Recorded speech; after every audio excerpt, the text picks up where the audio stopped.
Hello, kindergarten. Let's read our message. Ready? Dear class, today is Thursday, May 7, 2020. It is day 169 of school. We will learn at home today. Love, Miss Andrea. Bravo, kindergarten. This is called the clock. Hey, I got it right today. This is called the clock, and it tells you the time. Very good. And we read this hand, which is the hour hand, first, and this hand, which is the minute hand, second. Very good. So, the hour is 8. And then we put 2 dots after the 8 to show that the next numbers are minutes. And it's right here. It's not quite to 15. So 10, 11, 12, 13, 14. The time is 8:14. Bravo. Let's walk ourselves to the calendar and take a look. Our month is May. Our year is 2020, and our number date that comes after 6, so it's 7. Very good. Our number date is 7, and if we move ourselves straight up, we see that the day of the week is Thursday. Good. And that yesterday was Wednesday, and tomorrow's going to be Friday. Good. So our whole date, say it with me, is Thursday, May 7, 2020. Kiss your brain. All right. Our pattern today, we have an A-B pattern happening this week. Okay? So we've got A, B, A, and today is going to be a B, which is what shape? Red trapezoid. Very good. And our popcorn words, we have B-Y, and that spells what word? B-Y, buy. Very good.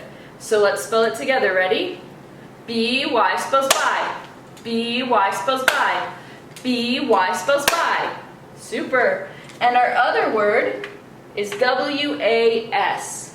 And W-A-S spells was. Very good. So W-A-S was. W-A-S was. W-A-S was. Super job today, kindergarten, with your popcorn words. And down here, we're going to look at money. What is this big coin? That is a quarter. And quarters are worth 25 cents. Good. But we still have these two guys, and they are pennies, which are worth 1 cent. Very good. So we have 25, 26, and 27. 27 cents, which we can write as 27 with the cent sign, or we can write with the dollar sign and just say $0.27. Okay? Then we're going to take a peek up here and talk about how many days till you are a first grader. How many school days? We don't count weekends. All right? So yesterday was 12 school days till you are a first grader. But we have to subtract. So 12 minus 1 is 11. 11 school days till you are a first grader. That's super exciting. I will miss you all a lot, though. I gotta tell you. All right. Next, we're going to talk about how many days you've been in school altogether. So we've got the ones, the tens, and the hundreds, and you know what we do today, right? Add one more to the ones. Great job. There we go. So we add one more to the ones, and now we change this 8. Put that back, and we're going to change it into 9. Super. We are almost to 10. What happens when we get 10 tomorrow? We trade it in for a 10 over here. Good job, smarties. Help me count how many days you've been in school all together. 100, 110, 120, 130, 140, 150, 160, 161, 162, 163, 164, 165, 166, 167, 168, 169. You've been in school 169 days. It's a long time. That's why you're so smart now. All right, Smarties, give yourselves a pat on the back. And let's go read a story.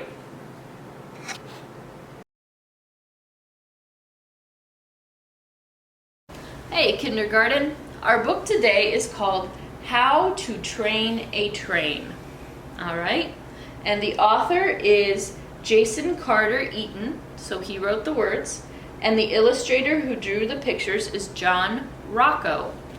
This is the front cover and the back cover and the spine that holds the pages. And this one, the words are small, so I promise I will turn this around after I read the words, okay? So, you want to get a train. Well, of course you do. Trains make awesome pets. They're fun, playful, and extremely useful. Lucky for you, this handy guidebook contains everything you need to know to choose, track, and train your very own pet. Ready? Then let's head out and find some trains. So this book, he's pretending that trains are like pets. And you know how you have to train a dog or a cat when you get them so that they know, like, to go outside when they have to go potty if they're a dog, or where the cat box is, things like that. So he's telling you, you can train a train to follow the rules. Let's see how he does it. Different trains live in different places. Freight trains live in the countryside and travel in herds. Monorail trains live in the city and they travel alone. Early steam engines pretty much just sit in museums. Have you decided which kind of train you like? Great!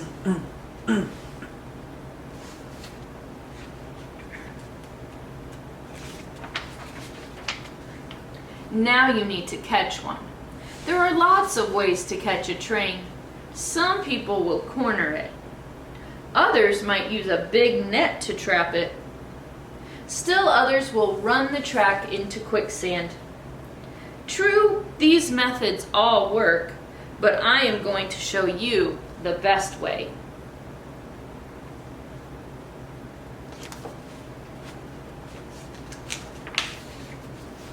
First, get up really early in the morning and find a good hiding spot, close to some trains. Now, the hard part. Sit quietly and wait, and wait, and wait some more. As the sun rises, the trains will begin to stir and start their engines. Watch them work and play.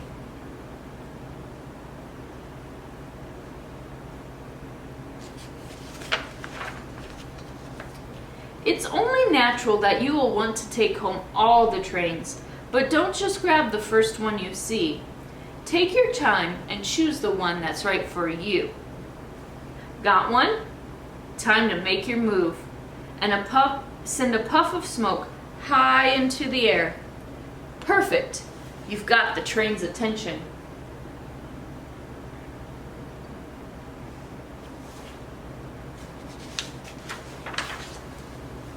If you brought any coal with you, now would be the time to offer it.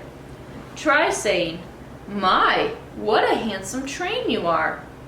Next, make the call of the wild train. Chugga chugga chugga chugga chugga chugga. Choo choo. Well done. Here it comes. You think you can really catch a train like an animal? No, but this is a fun story to think about it that way, right? How will you know if the train you caught is the one? Don't worry, you'll know.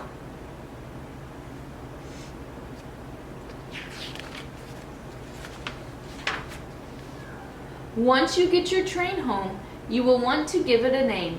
Some popular train names are Milo, Morgan, Nathan, Pushkin, Smokey,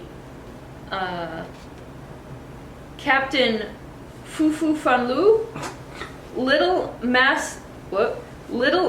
Miss Muffin Head, and Sir Chugs-a-Lot. Of course, you can name your train whatever you'd like.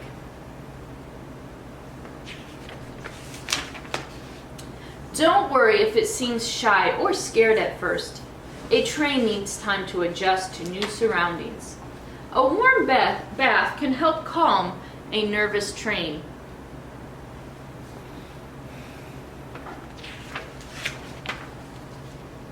And few trains can resist a good read aloud. If your train has trouble falling asleep at night, play soft locomotion sounds.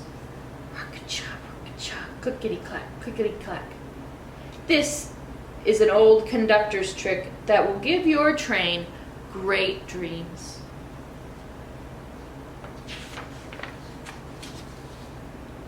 Spend as much time as you can getting to know your train.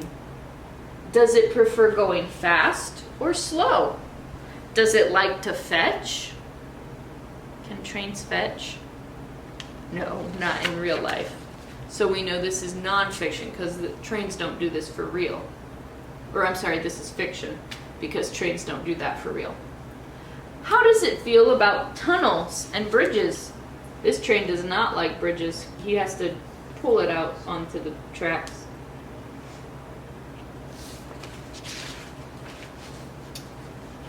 When you want to teach your train a few tricks, easy as pie. Start with a simple trick, then move on to something harder. So first he taught his train to roll over, and then he taught him to jump through a flaming hoop of fire. So silly. By now, your train should be willing to let you go for a ride. But start out slow. Try riding in the caboose at first.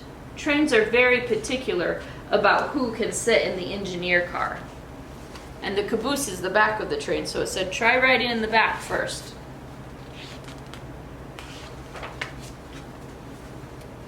Good manners are important. Train your train not to leap up on people and to always wipe its wheels before going indoors. Of course, your train can't go everywhere with you.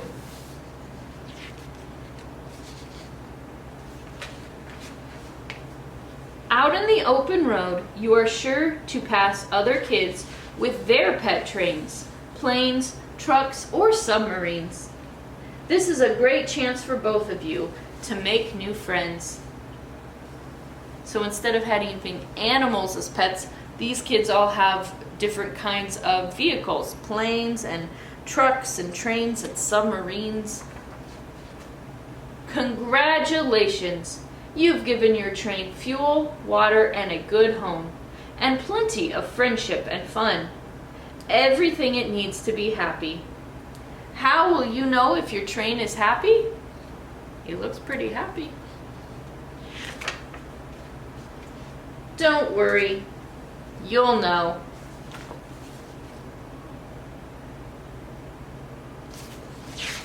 That is the end. And let's take a look at our Bible story today. This story is called Heart Work. Paul wrote this letter while he was in jail. Dear friends in Philippi, I am so thankful for you. Every time I think of you, I ask God to help your faith be strong. He never stops working on you to make you more like Jesus. I also pray that God will help you make good choices so that you will love Him more every single day. Please pray for me too. Ask God to give me courage to tell others about His greatness. And pray that more people everywhere will hear about Jesus. Your friend Paul. So we wanted to remind the people that God is always going to keep growing you and changing you to make you more like Jesus. Even when you're a grown-up, You're still learning lessons and changing and growing and becoming more like Jesus every day. All right, our verse, say it with me. 1 John 4:8. God is love. One more time. 1 John 4:8. God is love. Good work today, kindergarten. See you tomorrow.